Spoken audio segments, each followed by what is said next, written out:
என் பேர் சங்கவி.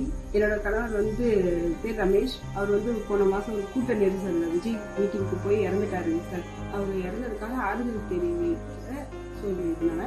ஆனா அது ஆறுதல் தெரிவிச்சு பணம் எங்களுக்கு கொடுக்கறதுதான் சொல்லுவோம். அவர் டைரக்டா எங்களுக்கு ஆறுதல் தெரிவிக்கிறேன்னு தான் சார் சொல்லியிருந்தாரு. நாங்க ஆறுதல் தான் சார் பெருசா எதிர்பார்த்தோம். எங்களுக்கு பணம் தெரிவிக்க கிடையாது. நாங்க இந்த மாதிரி கூட்டத்துக்கு இன்னைக்கு போகல, கூப்பிட்டாங்க, நாங்க போகல. ஆனா எங்களுக்கே தெரியாம எங்க பேரை 3 பேர் மிஸ்யூஸ் பண்ணி போயிருக்காங்க. ஆக்சுவலா நாங்க யாரையுமே அனுப்பல. ஆனா எங்களோட பேரை அவங்க தவறா உபயோகப்படுத்திருக்காங்க.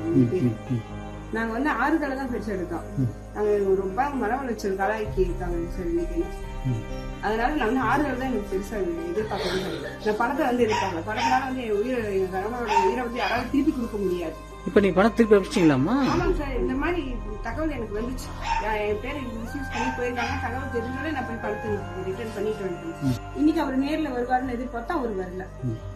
எங்க வரைக்கும் சொன்னாங்க. நாங்க நேர்ல வரணும். நாங்களாம் போக விருப்பம் இல்லை. எந்த கூட்டத்துக்கு போய் தான் என் கணவர் இறந்துட்டாரு சார். மறுபடியும் எந்த கூட்டத்துக்கும் நாங்க போகல.